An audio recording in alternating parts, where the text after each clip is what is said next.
Hi friends, मेरा नाम है चितवन चड्डा। आज हम 3ds मैक्स में 3ds मैक्स के इंटरफेस और कुछ टूल्स को देखेंगे और उनको समझेंगे। तो चलिए स्टार्ट करते हैं आज का वीडियो।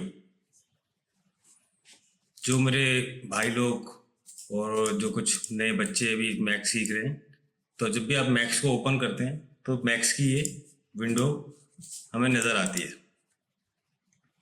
बेसिकली ये व्यू पोर्ट है, जिसको हम कह सकते हैं कि अगर यहाँ पर मैं कोई एक टी पोर्ट डिफ़ॉल्ट यहाँ से दे देता हूँ, स्टैंडर्ड प्रिमिटिव में से ऐसी डिफ़ॉल्ट, अभी इसके बारे में बताऊँगा मैं। तो यहाँ पर अगर मैं ड्रॉ करता हूँ तो आप देखेंगे तो ये यहाँ से टॉप व्यू में हमको टॉप व्यू दिखा रहा है। वो यहाँ से देखेंगे तो ये लेफ्ट व्यू जो है, लेफ्ट व्यू यहाँ से दिखा रहा है। ये हमारा आपका फ्रंट व्यू दिखा रहा है। और ये रियल वर्ल्ड जैसे हम रहते हैं उसके हिसाब से ये दिखाता है। परस्पेक्टिव व्यू बोलते हैं इसको, कि ये सही, ये फ्रंट हो गया आपका, ये देखो फ्रंट से मैच कर रहा है। ये लेफ्ट हो गया, ये राइट हो गया, ये टॉप, ये बैक और ये बॉटम। अब इसको सिंगल व्यू का अगर हम जब काम करते हैं तो कई बार हमें एक साथ चारों व्यू पे काम करना होता है। तो जैसे यहाँ से हम इसको यहाँ पर काम करेंगे तो देखेंगे यहाँ खराब तो नहीं हो रहा, यहाँ ठीक है, तब इसकी ज़रूरत पड़ती है।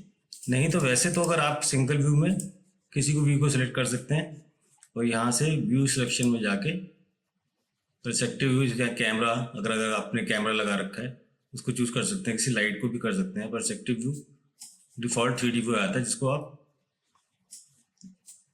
रोटेट करके यहाँ से आप उस पर काम करके यहाँ से उसको कैसे मॉडल करना है, आगे कैसे बढ़ना है, यहाँ से सब कर सकते हैं। व्यू बोर्ड को समझना बहुत ज़रूरी होता है, क्योंकि ये 2D और 3D में यही फ़र्क है कि 2D में सिर्फ आपको इमेज, जैसे अगर हम फ्रंट में जाएंगे 2D अगर सॉफ्टवेयर फोटोशॉप वगैरह वो ऐसे ही काम करते हैं, पीछे आप कुछ नहीं, डेप्थ नहीं देख सकते आप। लेकिन इसमें आप डेप्थ देख सकते हो परस्पेक्टिव व्यू में। इसलिए हमें चारों व्यू की ज़रूरत पड़ती है जब हम काम कर रहे होते हैं। कि अगर मान लो कि मुझे इस बॉक्स के यहाँ पर कोई इमेज रखनी है और मैंने यहाँ पर रखी, सॉरी टी पोर्ट के आगे कोई इमेज रखनी है, उसको बॉक्स को यहाँ पर प्लेस किया, तो आप देखना चाहते हैं कि कैसे ये सेंटर लाइन हो रहा है या कहाँ रखना है। तो आप यहाँ पर राइट क्लिक करेंगे तो आप यहाँ इस वाले को सिलेक्ट कर लेंगे। देखिए राइट क्लिक किया तो ये ऑरेंज शेड में आ जाता है, इसका मतलब आपने ये अलग व्यू पोर्ट सिलेक्ट किया हुआ है।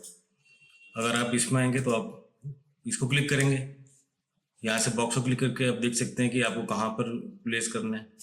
लेफ्ट में आप देख सकते हैं कि मुझे यहीं रहना है, ये ठीक है पोजीशन की नहीं, या इसको थोड़ा ऊपर लेके जाना है। तो हर व्यू का अपना तरीका काम करने का, और ज़रूरी भी है क्योंकि सारे व्यू आपको मालूम चलते हैं। फिर जब आपको धीरे धीरे आदत हो जाती है तो आप सिर्फ परस्पेक्टिव पे ही काम करते हो, और यहाँ से आप परस्पेक्टिव पे ही आपको मालूम होता है कि लेफ्ट कौन सा है, राइट कौन सा है, आप ऐसे कर सकते हो। लेकिन एग्जैक्ट पोजीशन लेफ्ट की आपको यहीं से मिलेगी। आप उसके लिए यहाँ पर भी कर सकते हैं, कोई लेफ्ट लिखा हुआ है, लेफ्ट क्लिक कर दो, आप उसको रोटेट करते जाएंगे। तो यहाँ पर क्लिक करेंगे तो आपका ये बैक आ गया।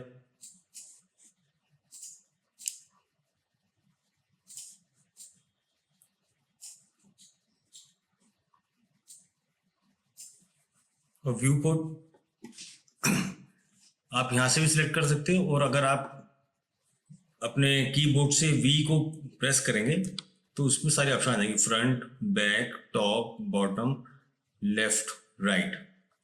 और कीपैड में सीधा भी चूज करेंगे तो फ्रंट दबाएंगे तो फ्रंट आ जाएगा, लेफ्ट दबाएंगे तो राइट लेफ्ट आ जाएगा, बैक दबाएंगे तो बैक नहीं आएगा। तो इस कई टूल जो है आपको वी दबा के यहाँ से आपको बैक पे जाना होगा, वी दबा के आपको बॉटम पे जाना होगा। लेकिन टॉप के लिए आप टी दबाएंगे तो सीधा टॉप आ जाएगा। तो ये है व्यू पोर्ट, और ये है इसके चारों views, top view, front, perspective. ये एक ऑर्थोग्राफिक होता है, ये बेसिकली ज़्यादा आप यूज़ नहीं करें अभी स्टार्टिंग में, तो इसके लिए परस्पेक्टिव भी सही रहता है कि परस्पेक्टिव में आपको ऑब्जेक्ट सही से नज़र आते हैं।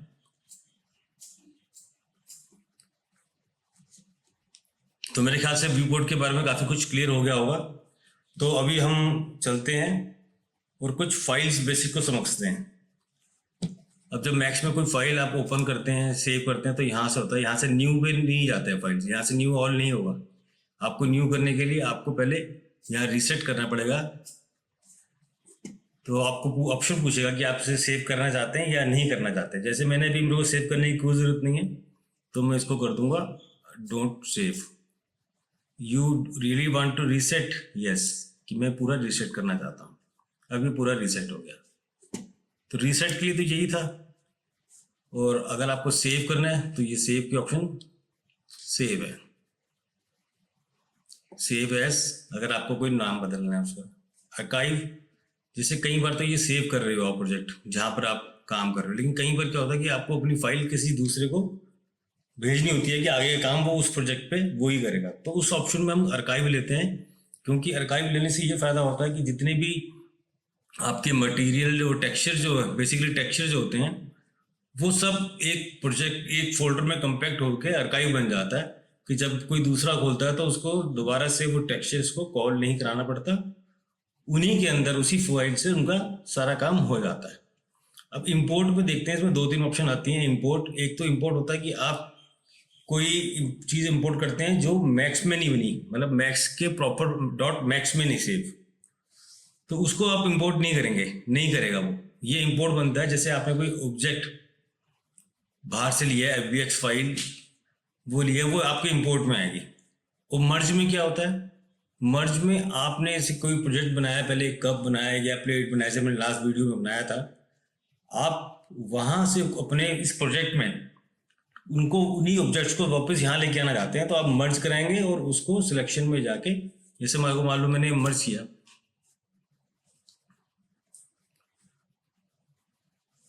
अभी कहीं से भी कोई ऑब्जेक्ट को, से हमने जो लास्ट बनाया था वो, एक मिनट सॉरी, उसको कॉल करा लेते हैं, बेसिक मॉडलिंग और मैक्स में मान लो टेबल ओपन। अब टेबल में क्या क्या यूज किया वो अलग अलग दिखा रहा है, क्योंकि हमने उसे ग्रुप नहीं किया। सिलेंडर, रेक्टेंगल, मैंने नाम लिखे टेबल, मिडल। तो आपने ऑल करोगे, ओके कर देना है और कुछ नहीं करना आपको, बस ओके करोगे तो वो ऑब्जेक्ट है वो यहाँ कॉल हो जाएगा। ऐसे ही होता है आपका जो मेन काम आता है,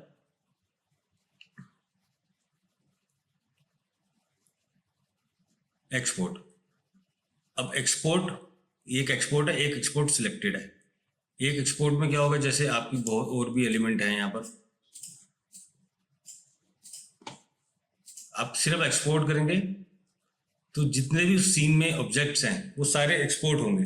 लेकिन आप चाहते हैं सिर्फ मेरे को ये मेरा टेबल ही एक्सपोर्ट हो या मेरा बॉक्स सिर्फ हो, तो आपको एक्सपोर्ट सिलेक्टेड को दबाना होगा। उससे आपको, आप उससे एक्सपोर्ट करेंगे, सिर्फ आपका टेबल ही एक्सपोर्ट होगा या बॉक्स ही एक्सपोर्ट होगा। अब तीसरी जो चीज आती है रोटेशन। अब यहाँ देखेंगे यहाँ पर भी रोटेशन है, यहाँ पर मूव टूल है और यहाँ पर स्केलिंग टूल है। लेकिन रोटेशन यहाँ पर भी है और रोटेशन यहाँ पर भी है। ये क्या है कि ये जो रोटेशन होती है ये और इसका फर्क क्या है, तो पहले हम इसको समझ लेते हैं। ये हमारा रोटेशन है हमारा सीन का। अगर मान लो कि मैंने प्रोजेक्ट को सिलेक्ट करा और सॉरी यहाँ से टूल ले लिया रोटेशन का, तो ये ऑब्जेक्ट के सेंटर में रहेगा और ये रोटेट करेगा। ये पूरा सीन घूम रहा है। अब इस बॉक्स को लिया, अभी इस बॉक्स को रोटेट, मतलब पूरा एनवायरनमेंट रोटेट कर रहा है, लेकिन सेंटर जो है वो बॉक्स है इसका। फिर होता है ये पेन टूल भी हो सकते हैं इसको। ये क्या करता है आपको, ये यहाँ से आप स्लाइड कर सकते हो। काम कर रहे हो, आपको यार यहाँ पर आना है तो आपने ऐसे कर दिया, स्लाइड लेफ्ट क्लिक करके होल्ड करेंगे और आप ऐसे इस पर काम कर लेंगे। और जो शॉर्टकट है ऑल्ट और मिडल, जो माउस का जो होता है स्क्रॉल करने वाला, ऑल्ट दबा के उसको क्लिक करके होल्ड दोनों को दबा के रखना है और आप माउस को मूव करेंगे तो भी आपका ये रोटेशन ले लेता है। और मिडिल माउस को दबा के रखेंगे तो आप इसको पैन भी कर सकते हैं। और स्क्रॉल को स्क्रॉल करेंगे सब मिडिल वाले को तो जूम इन जूम आउट कर सकते हैं। ये तो है व्यू पोर्ट की रोटेशन मूवमेंट और जूम इन जूम आउट। अब ये क्या करता है, ये क्या करता है, ये जो ऑब्जेक्ट पे आप काम कर रहे हो, जैसे मैंने इसको अगर ग्रुप कर दिया, ग्रुप, तो ये यहाँ से रोटेट करता है। अब देखिए इसका भी चीज़ समझना जरूरी है कि ये जब काम कर रहा है तो आप ये देखेंगे रोटेशन के टाइम पे आपको क्या, मान लो 90 डिग्री आपको उसको रोटेट करना है तो काफ़ी डिफिकल्ट है। तो उसके लिए क्या टूल होता है, कंट्रोल पहले सेट कर लेके अंडू कर देते हैं। अब यहाँ पर एक टूल है, ये देखो, एंगल स्नैप टूल। ये टूल क्या करता है, आपको हर 5 का इंक्रीमेंट देता है। जैसे अगर डिग्री में, जैसे अगर मैंने इसको क्लिक किया, देखो अभी 10, 15, 25, 35, 40, तो आपको चीज़ को रोटेट करना है अगर 90 डिग्री में, तो आप उसको 90 डिग्री में इजीली रोटेट कर सकते हैं। तो ये काफ़ी बेनिफिट रहता है इसको यूज़ की। नॉर्मली ये यूज़ होता है, ये भी और ये भी ये यूज़ होते हैं। चलिए अब देखते हैं और क्या है इसमें। रोटेशन टूल ऑब्जेक्ट समझ में आ गया। अब आपको ये दिखा रहे हैं कि रोटेशन तो हो गया ऑब्जेक्ट का, और ये है ऑब्जेक्ट की मूवमेंट। ये वाई, ये एक्स, ये जेड। जेड हमें बेसिकली अगर हम इसमें अगर फ्रंट व्यू पे जाते हैं तो ये जो ब्लैक ग्रिड देख रहे हैं आप, ग्रिड में बीच में लाइन है ब्लैक, ये इसका सेंटर पॉइंट जो होता है ना, ये होता है 0, 0। तो अगर हम उसके ऊपर जाएंगे तो z प्लस में जा रहा है, इससे नीचे जाएंगे तो z माइनस में जा रहा है। ऐसे ही x के साथ है, अगर हम x को इधर ले जा रहे हैं और x को इधर है तो माइनस प्लस हो जाता है। ये परस्पेक्टिव में देखिए, कंट्रोल कर देते हैं, ये z है प्लस माइनस, ये y व्यू है प्लस माइनस। ये है हमारा ब्लूफूट का कैसे टूल को सेलेक्ट कर सकते हैं। अब ये मेन, ये भी बहुत यूज होता है, ये है स्केल एंड यूनिफॉर्म। मतलब अगर आपको लगता है कि यार ये ऑब्जेक्ट आपको कुछ ज़्यादा बड़ा है तो आप उसको छोटा कर सकते हो और इसको बड़ा भी कर सकते हो। अब ये जो स्केल कर रहा है वो कहाँ से कर रहा है, सेंटर पॉइंट्स, क्योंकि सेंटर पॉइंट्स का ये है।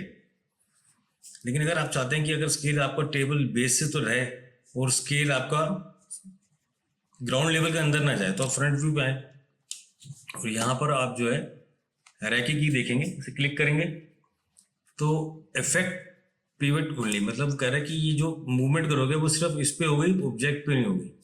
तो आप सिलेक्ट करके इसको नीचे बॉटम पे ले आते हैं, इस क्लोज कर देते हैं। इस टूल के बारे में हम बाद में फिर भी बात करेंगे, अभी मैं थोड़ा बेसिक के लिए बता रहा हूँ आपको। अगर अब आप स्केल करेंगे तो अब ये इसका नीचे बन गया गिज्मो, तो अब ये स्केल वहीं से करेगा। देखिए नीचे से नहीं हिल रहा। अगर मैं फ्रंट व्यू पे आता हूँ तो नीचे वहीं रहता है और ऊपर से स्केल कर रहा है।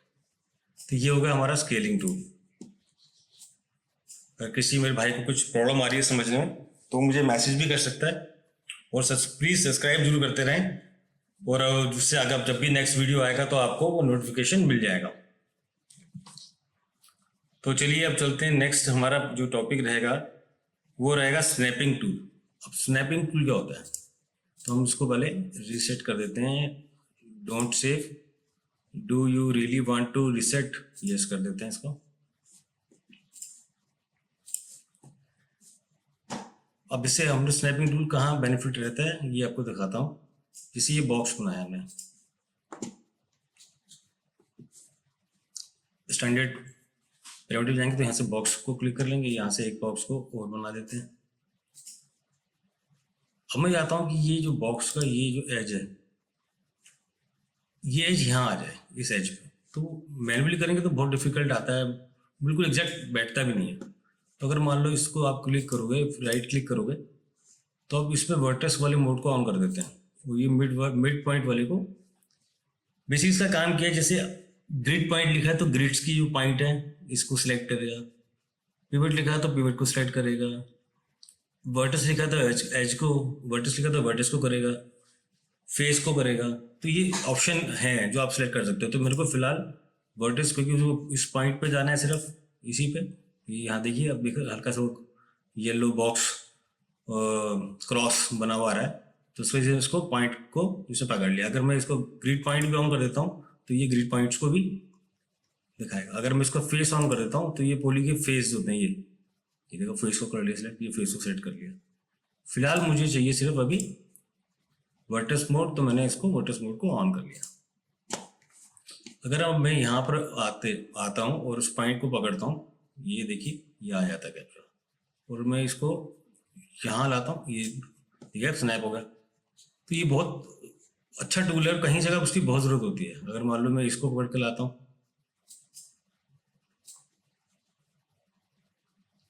यहाँ हो गया। तो ये हो गया हमारा स्नैपिंग टूल। आशा करता हूँ समझ आएगा, बेसिक बता रहा हूँ आपको। आगे चल के और हम इस बारे में डिस्कस करेंगे फिर कभी जब नया वीडियो में बनाऊंगा। अब आता है कई बार आप काम कर रहे होते हो तो उसमें बहुत सारे ऑब्जेक्ट आ जाते हैं, तो आपको नीचे काम करने में दिक्कत आ रही होती है। ऐसे काफ़ी सारे ऑब्जेक्ट आ गए, कुछ भी जब बनाओगे आप, तो अब किसी ऑब्जेक्ट इस पे काम करना है मुझे दिक्कत आ रही है सब पे, तो मैं क्या करूँगा, इनको सिलेक्ट करूँगा, राइट क्लिक करूँगा और हाइड सिलेक्शन कर दूंगा। तो जब मैं इस पर काम करूँगा, जब ये मेरा काम खत्म हो जाएगा, फिर मैं राइट क्लिक करूँगा, अनहाइड ऑल कर दूंगा। अब इसमें एक ऑप्शन हो गया, ऐसे ये क्या है, बॉक्स 2 है, बॉक्स 4, बॉक्स 3। मान लो मैंने इनको हाइड कर दिया। अब मुझे एक पर्टिकुलर एक को अनहाइड करना है, तो उसमें ये करेंगे, आप जो है डिस्प्ले मोड पे आ जाएंगे। डिस्प्ले में क्या होता है कि क्या आप देखना चाहते हो ऑब्जेक्ट्स में, इसके बारे में हम डिस्कस करेंगे। Hide unselected, hide by name, hide by hit, unhide all, unhide by name. Unhide by name में जा क्लिक करते हैं तो हम 2 को भी सिलेक्ट कर लेते हैं अनहाइड, तो वो ये दोनों अनहाइड हो गए, वो रह गया। तो ये है हाइड अनहाइड सिलेक्शन। एक डिफॉल्ट का होता है कि अब आप काम कर रहे हैं और आपके बहुत सारे ऑब्जेक्ट्स भी हैं, बहुत सारी लाइट्स कैमराज लगे हुए हैं। कई बार क्या होता है कि ज़्यादा लाइट्स हो जाती हैं तो आपको काम करने में दिक्कत आती है, तो आप सिर्फ यहाँ पर लाइट पे क्लिक करेंगे तो लाइट सब हाइड हो जाएंगी। मान लो यहाँ ज्योमेट्री पे क्लिक करता हूँ तो सब ज्योमेट्री हाइड हो जाएगी। कैमराज पे क्लिक करोगे तो कैमराज हाइड हो जाएंगे।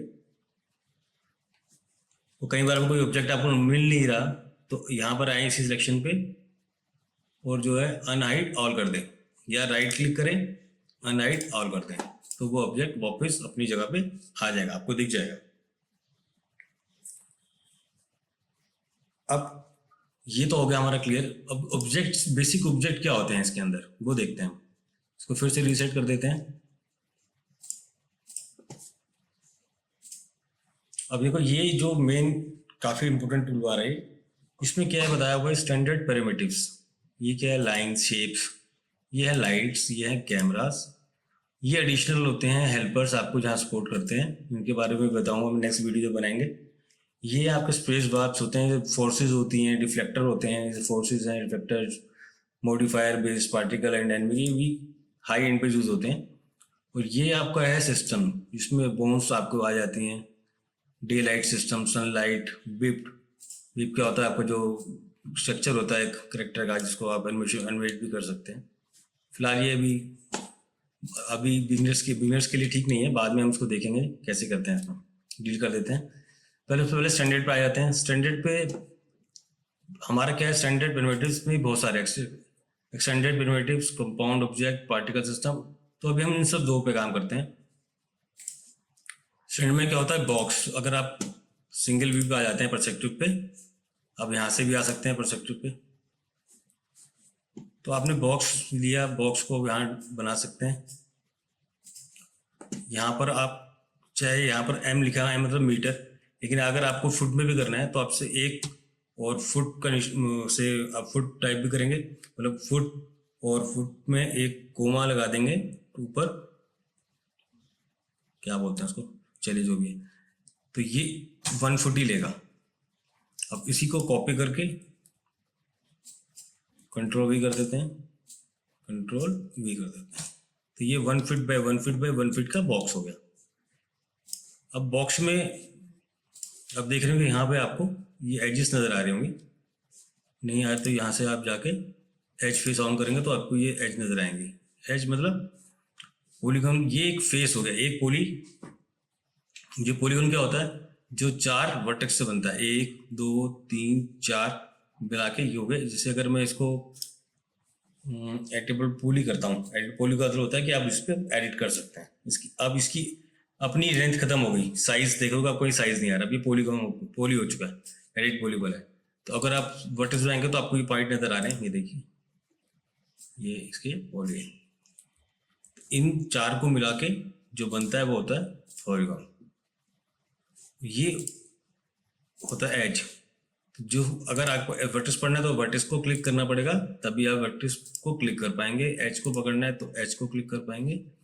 पॉली को पकड़ना है तो पॉली को सेलेक्ट कर सकते हैं पॉलीगॉन के थ्रू। अब ये एलिमेंट क्या होता है, एलिमेंट क्या होता है कि ये कई बार हम जैसे एक बॉक्स को लेते हैं यहाँ पे और इसको उसके साथ ऐसे ही डिफॉल्ट दिखा रहा हूँ आपको, और इसको अटैच कर देते हैं इसके साथ। अटैच करने के लिए आप इसकी प्रॉपर्टीज में आएंगे तो यहाँ पर एक ऑप्शन होगी अटैच, तो ये अटैच हो जाएगा। ठीक है, अब क्या है कि आप, ये तो हो गया वर्टेक्स, ये हो गया एज, इसके बारे में बताता हूँ बॉर्डर, ये हो गया पॉली। और एलिमेंट, एलिमेंट क्या करता है, ये 2 अलग अलग ऑब्जेक्ट्स हैं, ये कहीं से जुड़े नहीं है आपस में, वर्टेक्स जुड़े नहीं है लेकिन साथ अटैच है। तो उस स्टेज पे आप इसे क्लिक करेंगे तो वो ये एलिमेंट लेगा, उसको ये एलिमेंट लेगा तो ये करेगा, तो आप इसको अलग कर सकते हो। अब होता है बॉर्डर। बॉर्डर क्या काम करता है, बॉर्डर कहता है जैसे अगर मान लो अपने ये पॉली को डिलीट कर दिया तो अब ये बॉर्डर है, ये लास्ट एज है इसका, ये आप क्लिक करेंगे तो ये सारा क्लिक हो जाएगा। तो देखिए ये बॉर्डर हो गया, तो ये है बॉर्डर का काम। तो अभी हम फिलहाल इसी में आते हैं बॉक्स। बॉक्स से बॉक्स बन जाता है, इसको डिलीट कर देते हैं। अब ये सी कौन है,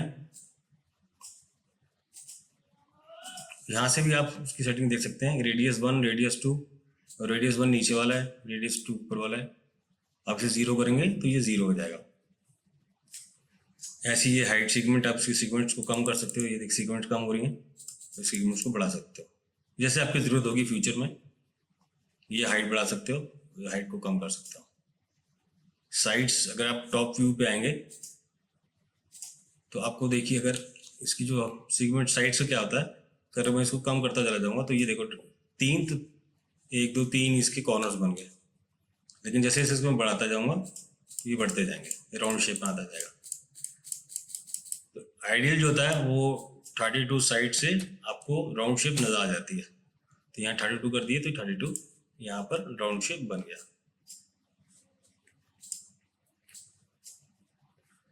तो जल्दी से आगे देख लेते हैं स्क्वायर क्या होता है। आप ये शेप बना सकते हैं, बिल्कुल बॉल की तरह बनता है। और इसमें आप देखेंगे तो स्लाइस टूल भी है, ये हेमिस्फीयर ये आधा बन जाता है, अगर इसको बढ़ाएंगे तो ये कट कर देगा, कहाँ से शुरू करना है उतना बना सकते हो आप।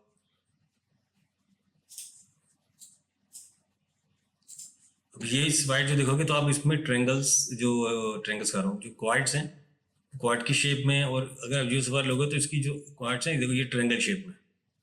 तो कई बार इसका भी काफ़ी ज़्यादा यूज रहता है। और ये जो ट्रेंगल शेप है देखोगे ट्रेंगल्स बने हुए, और ये सिलेंडर शेप है। सिलेंडर शेप, कई ऑब्जेक्ट आप सिलेंडर शेप से बनाते हो, कहीं आप बॉक्स से बनाते हो, तो ये सिलेंड्रिकल शेप होगा। ये है आपका ट्यूब।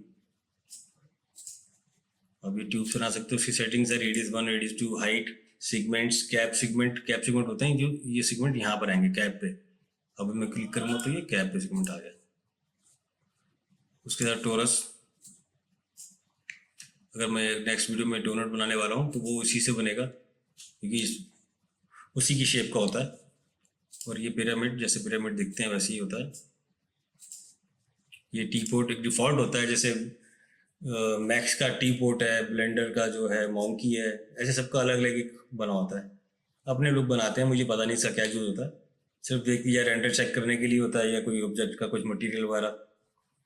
ये प्लेन, जस्ट प्लेन है, अगर आप इसे रोटेट कर देखेंगे तो ये ऐसे रोटेट देखिएगा, प्लेन है। इसकी वैल्यूज़ भी सेम, प्रॉपर्टीज में वैल्यूज़ लिखी हैं, लेंथ लिखा है, विड्थ लिखा हुआ है, आप ये यहाँ पर देख सकते हैं। नेक्स्ट है हमारा टेक्स्ट। तो टेक्स्ट को अभी इस वाले को छोड़ देते हैं, क्योंकि टेक्स्ट हमारा ये भी लेटेस्ट आया है, पहले नहीं आता था, तो हम उसके बारे में बात करते हैं, बाद में करेंगे। ये तो हो गया हमारे स्टैंडर्ड ज्योमेट्री में अंदर क्या क्या आता है। अब सेम ही है इसका, थोड़ा ज़्यादा डिफाइन है, एक्सटेंडेड प्रिमिटिव, थोड़ा एक्सटेंड कर दिया है। इसमें हेड्रा ये डायमंड शेप के लिए आता है, इसकी अलग अलग सेटिंग है। अब वहाँ जाके क्यूबिकल और यहाँ इसकी सेटिंग जाके चेंज कर सकते हैं। सॉरी, ये पहले इसकी दोबारा क्लिक करते हैं। टेट्रा क्यूब, ये अलग अलग शेप्स हैं जो आपको काम इसी बनाना है, तो आपको खुद मैनुअल बनाओगे, टाइम लगेगा, इसलिए कुछ डिफॉल्ट आइटम दे रखे हैं, जिनकी हेल्प से आप आगे इसको दे के आगे इसकी मॉडलिंग का प्रोसेस कर सकते हैं। फिर आ जाते हैं हम टोरस नॉट। चाम्फर बॉक्स क्या होता है? बेसिकली जिसके एजेस जो होते हैं वो आपको स्मूथ नहीं करने। अब यहाँ पर होगा तो देखोगे तो ये फिलेट लगा हुआ है, इस पर लगा हुआ है, आप क्लिक करोगे तो ये राउंड शेप में आ जाता है।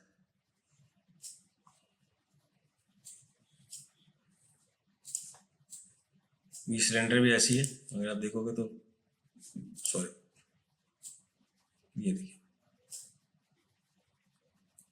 तो ऐसी कुछ एडिशनल चीज़ें भी हैं और कुछ उन्हीं चीज़ों पे।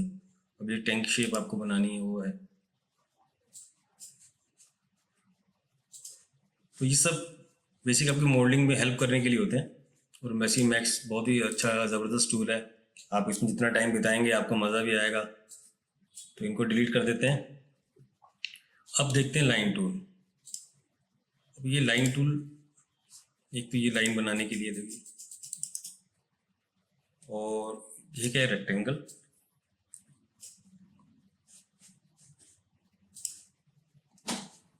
Circle, arc.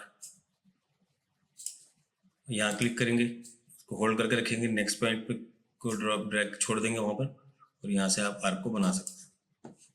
डोनट, ये ऐसी शेप है, स्टार जैसे स्टार की शेप होती है। अब ये टेक्स्ट है, वहाँ क्यों कह रहा था मैं आपको कि थोड़ा सा ये रहता है। अगर हम फ्रंट व्यू लेते हैं और फ्रंट व्यू पे क्लिक करते हैं और यहाँ टेक्स्ट पे आते हैं, टेक्स्ट को पहले यहाँ क्लिक कर लेते हैं, डिफ़ॉल्ट लिखा आता है मैक्स टेक्स्ट। यहाँ से आप कोई भी फॉन्ट ले सकते हैं, और जो भी आपको पसंद है फॉन्ट, जैसा भी मैं फ़िलहाल एरियल रख रहा हूँ। और यहाँ पर अगर आप नाम लिखेंगे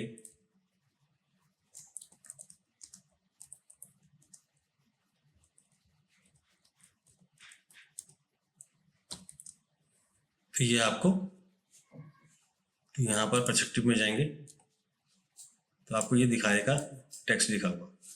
और अगर आप इसमें मॉडिफायर में आते हैं, यहाँ पर सॉरी, इसमें आते हैं आप मॉडिफायर में, मॉडिफाई जहाँ पर मॉडिफायर होते हैं, मॉडिफाई, उसमें कैसे मॉडिफाई कर सकते हैं आप उसको, ये दिखाने के लिए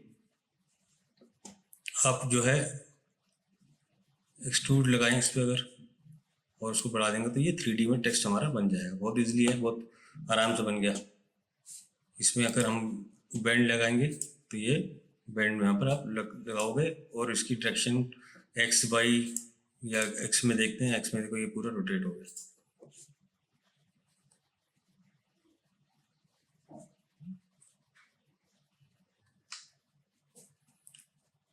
तो ये हमारा हो गया टेक्स्ट के बारे में, इसको डिलीट कर देते हैं टॉप पे। अच्छा, कई बार आपको ग्रिड आपको नज़र नहीं आ रहा है आपका, तो आप क्या कर सकते हैं कि आप किसी भी एक व्यू पे क्लिक करें, जैसे यहाँ पे फ्रंट, और जी को क्लिक करेंगे तो ग्रिड आ जाएगा, जी को क्लिक करेंगे तो चला जाएगा। और आपका जो है व्यू पोर्ट ऐसी जगह चला गया जो सेंटर से बहुत लॉन्ग डिस्टेंस पे है, और आपको समझ नहीं आ रहा कि मैं कैसे सेंटर पे आऊँ, सेंटर एक्सिस कैसे आऊँ।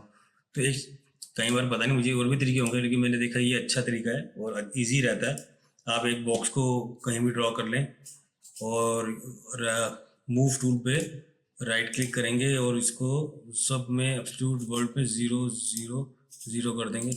मान लो आप पर्सपेक्टिव व्यू पे कहीं लॉस्ट हो गए और कहीं पर आप चले गए, आपको नज़र नहीं आ रहा व्यू पोर्ट कहाँ है, तो तो आप जेड को क्लिक करोगे तो आप उस ऑब्जेक्ट के सेंटर में आ जाओगे। तो ये अच्छा एक वो है। चलिए बीच बीच में टिप देता रहता हूँ मैं, इसको डिलीट कर देते हैं। अभी सर्कल, आर्क, अब ये सब अलग अलग आपको करने के लिए हैं, कैसे आप यूज़ कर सकते हो ये फ्री हैंड में। आप कोई जरूरत नहीं, आप माउस क्लिक करके आप उसको कैसे भी ड्रॉ करते रहेंगे, वो ड्रॉ होता रहेगा। मैं कभी ज़्यादा यूज़ करता नहीं उसको। लाइन टूल से भी मॉडलिंग होती है, और कैसे होती है, जैसे मान लो एक छोटा शॉर्ट जल्दी से बता देता हूँ मैं। अब जैसे एक रेक्टेंगल शेप लिया मैंने, ये फर्स्ट रेक्टेंगल है, और ये सेकंड लिया मैंने, और ये मैंने थर्ड लिया। तो फर्स्ट कौन सा था इसका ध्यान रखना है, फर्स्ट ये था। तो आप एडिट एसपी लाइन में आते हैं, यहाँ से क्लिक कर लेते हैं, और ज्योमेट्री में अटैच में, उसके बाद हमने ये बनाया था इसको अटैच कर लेते हैं, उसके बाद ये बनाया था इसको अटैच कर लेते हैं। अब ये मॉडिफायर में अब जाएंगे तो यहाँ पर पैच स्प्लाइन एडिटिंग में क्रॉस सेक्शन है। क्रॉस सेक्शन को क्लिक करेंगे तो ये बेसिकली कोई भी शेप पे लाइंस ड्रॉ कर देता है। लेकिन अभी भी ये कोई 3D इमेज, मतलब 3D सॉलिड नहीं है, 3D तो है ही, सॉलिड नहीं है। तो उसमें क्या करते हैं हम, उसमें डालते हैं हम सरफेस टूल, सरफेस जनरेट करने के लिए। तो मॉडिफायर में नीचे आते हैं, और यहाँ पर आप देखेंगे सरफेस, इसको क्लिक कर देते हैं, सरफेस बन गया। लेकिन अभी ये ब्लैक दिख रहा है, तो हम ये सिंपल फ्लिप कर देंगे तो ये हमारा सरफेस बन गया। अब इसके एजेस जो ऐसे स्मूथ आ रहे हैं, क्योंकि ये जो स्टेप्स हैं वो बड़े में, आप कम कर दें इनको स्टेप्स को।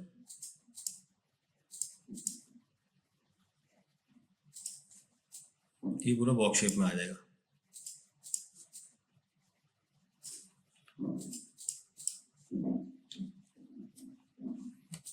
तो लाइन टूल में कुछ रह गया हमारा, ठीक है। लाइन टूल सही, अलग अलग ड्रॉ करने के लिए रोलर स्टार हो गया। फिर आते हैं हम लाइट्स। अब ये लाइट्स के बारे में बताता हूँ। ये डिफ़ॉल्ट बता रहा हूँ अभी आपको, स्टैंडर्ड लाइट्स। ये हमारे टारगेट स्पॉट है, कि अगर हम फ्रंट व्यू में आते हैं तो अगर हम यहाँ से क्लिक करते हैं, ये लाइट है हमारी, और ये इसका टारगेट है। अभी मैं जस्ट ब्रीफ दे रहा हूँ, उसके बारे में कैसे काम करता है वो हम नेक्स्ट वीडियो में जल्दी बनाएंगे। तो आप मेरे चैनल को प्लीज़ सब्सक्राइब करें, ताकि नेक्स्ट वीडियो जैसे ही आएगा आपको उसका नोटिफिकेशन मिल जाएगा। ये फ्री स्पॉट है, इसमें आप देखेंगे कोई टारगेट नहीं है। आप जहाँ से इसको रोटेट करके इसकी डायरेक्शन को चेंज कर सकते हैं। अब देखिए ये डायरेक्शन दिक्कत आ रही है चेंज करने में, तो ये जो एंगल स्नैप टॉगल इसको ऑन करूँगा तो मैं 90 डिग्री पे इसको रोटेट कर सकता हूँ, और यहाँ से भी इसको 45 डिग्री पे नीचे कर सकते हैं। ये टारगेट डायरेक्ट लाइट है, ये स्पॉट थी, ये डायरेक्ट जिस शेप में होती है ऐसे, ये देखेंगे तो सेम उसका रहता है डायमीटर, और ऊपर भी और नीचे दोनों तरफ सेम ही रहता है। इसकी प्रॉपर्टी में जाके इनकी सेटिंग को छोटा बड़ा भी कर सकते हैं। तो ऐसी ये लाइट है ओमनी, एक पॉइंट है यहाँ पर लाइट का लगाना हो। अब यहाँ जैसे एक घर में बल्ब लगा होता है तो आपने छत पे लगा दिया, ये लाइट ओमनी लाइट वैसे काम करती है। ये स्काई लाइट है, जो प्रॉपर पूरे एनवायरनमेंट में हर जगह चली जाती है, इसका कोई डिस्टेंस की जरूरत नहीं है, ये कहीं भी लगाएंगे तो ये लाइट चला जाए। ये लाइट्स का हो गया। फिर वो रीसेट कर देते हैं। अभी आते हैं कैमरास। कैमरास कैसे काम करते हैं, ये है फिजिकल कैमरा, ये टारगेट कैमरा। तो फिलहाल अभी टारगेट ले लेते हैं हम। अगर आप फ्रंट व्यू पे आएंगे तो आप देखेंगे कि कैमरा आपने लगा दिया यहाँ पे, और यहीं पर आपने एक बॉक्स बना दिया। टॉप व्यू पे जाके देख लेते हैं कि सब चीज़ें अलाइंड हैं आपस में। तो ये देखिए बॉक्स वहाँ से बना था, कितना बड़ा बना, तो इतना बड़ा हमें ज़रूरत ही नहीं थी, तो हम इसको छोटा कर सकते हैं। व्यू बोर्ड का व्यू का यही बेनिफिट होता है। अगर मैं अब यहाँ से टॉप वाले यहाँ लिखा कैमराज में कैमरा बंद करूँगा तो अभी हमारा जो कैमरा व्यू है हमें वो दिख रहा है। आप शेडिंग कर दो, ये हमारा कैमरा व्यू हो गया। तो ये कैमरा के ये जो टूल है, इससे आप कैमरे को मूव कर सकते हो जब कैमरा के अंदर हो। रोटेशन अलग तरीके की, अगर आपको ऐसे करना है, अगर इसको आपको ऐसे करना है तो इसको यूज़ कर सकते हो, मतलब इस तरफ से रोटेशन करना है तो ये टूल है बेसिक। इसके बारे में बाद में हम बात करेंगे, अभी बेसिक बता रहा हूँ आपको। ये मूव टूल है, जैसे जूम टूल है, जूम आउट टूल है। अब कैमरा में भी अलग अलग कैमराज होते हैं। वीरे का कैमरा अलग है, राउंड का अलग है। ये आगे हम जब आगे भी आप बेसिक से हम जब एडवांस में जाएंगे तब हम इनके बारे में बात करेंगे। और ये आप छोटा वैसे बताया था, ये डमीज होते हैं, हेल्पर्स जिनको बोला जाता है बेसिकली। जैसे एक बार लोग डमी लगाया आपने और आपने, ये रेंडर नहीं होते ना, इनको कुछ कैमराज में नज़र आते हैं जब रेंडर करोगे फाइनल आउटपुट पे। तो मान लो आपने इसे क्लिक करा, कई जगह ज़रूरत पड़ती है इनकी, काफ़ी ज़रूरत पड़ती है। अब इसको मैंने यहाँ से सेलेक्ट एंड लिंक, मतलब सेलेक्ट करके अब लिंक करा मैंने इसके साथ। तो ये जो ये चाइल्ड हो गया, ये बच्चा है उसका, ये उसका पेरेंट फादर है। तो जैसे फादर कहीं मूव करेंगे तो बच्चा वहाँ पर मूव करेगा। लेकिन आप इसको अलग से भी मूव करा सकते हो। तो जिस तरह की एनिमेशन होती है कई बार कि आपने इसको ऐसे मूव करा दिया, यहाँ से इसका एनिमेशन यहाँ से ऐसे कर दी और इसकी आपने ऊपर से लेके नीचे कर दी। तो ये भी हेल्पर्स यहाँ पर हमें काम आते हैं। अब ये फोर्सेस होती हैं, इनका भी काफ़ी यूज़ होता है। अब जैसे रिफ्लेक्टर हैं, मॉडिफायर बेस्ड हैं, ज्योमेट्री रिफॉर्मेबल है। जैसे बॉक्स, मान लो एक बॉक्स, एक छोटा सा बताया था आपको, ये बॉक्स है और मैंने इसको यहाँ ड्रॉ कर दिया।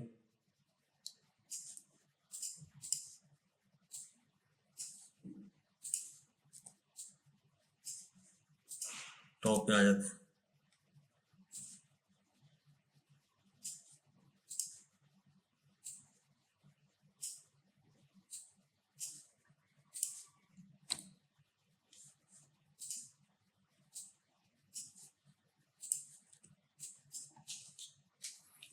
तो जैसे आपने इसको सिलेक्ट करा, पहले हमने सिलेक्ट एंड लिंक किया था, और सिलेक्ट और लिंक को डीलिंक करने के लिए ये है कि अगर आपको डीलिंक करना है, ये पहले इससे लिंक है तो इसको सिलेक्ट करके आप इसको अनलिंक सिलेक्शन के क्लिक करेंगे तो ये अनलिंक हो गया। अब ये इससे लिंक नहीं है। अगर आप इसे मूव कराएंगे तो अब ये मूव नहीं करेगा।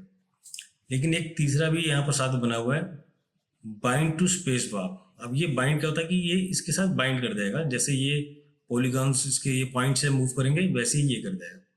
तो पहले तो हम देखते हैं इसके कितने पॉइंट्स हैं, ऑलमोस्ट सेम होने चाहिए। तो हमारे जो बॉक्स के हैं सिर्फ ऊपर है और नीचे हैं, तो बॉक्स को इसको भी हम सिलेक्ट करते हैं, इसके पॉइंट्स को भी हम 2 2 2 कर देते हैं। तो इसके भी सेम पॉइंट्स हो गए जितने हमारे बॉक्स के। तो अब हम इसके पॉइंट को यहाँ पर उसके सेटिंग में आते हैं, कंट्रोल पॉइंट, इनको क्लिक कर लेते हैं। और अब ये देखेंगे इसके पॉइंट्स को, हम ऊपर वाले पॉइंट्स को हमने पकड़ लिया। फ्रंट में जाके टॉप से आप पकड़ सकते हैं, इनको ऐसे ड्रैग करेंगे और इनको रेक्टेंगल सेक्शन से सिलेक्ट कर लेते हैं और परस्पेक्टिव व्यू पे क्लिक करते हैं। स्केल टूल से हम स्केल करके नीचे कर देते हैं।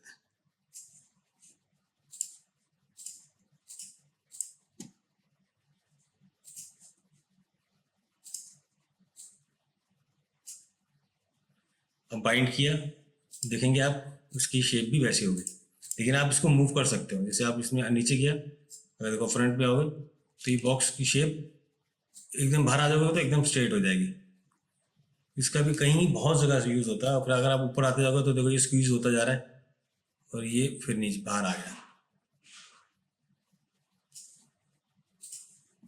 तो ये हो गया आपका इन्फॉर्मर। अभी लगता है कि आज के लिए इतना वीडियो काफ़ी है, काफ़ी लंबा वीडियो हो जाएगा नहीं तो। नेक्स्ट वीडियो में हम एनिमेशन और मॉडिफायर और बेसिक नॉलेज बोन और कैटरिकी देखेंगे। तब तक के लिए बाय, और फिर नेक्स्ट वीडियो में मिलते हैं जल्दी। प्लीज़ मेरे चैनल को सब्सक्राइब करें, लाइक करें, शेयर करें। अगर आपका मेरा वीडियो अच्छा लगता है तो सब्सक्राइब तो जरूर करें, इससे मुझे मोटिवेशन मिलता है ताकि मैं नेक्स्ट वीडियो बना सकूं।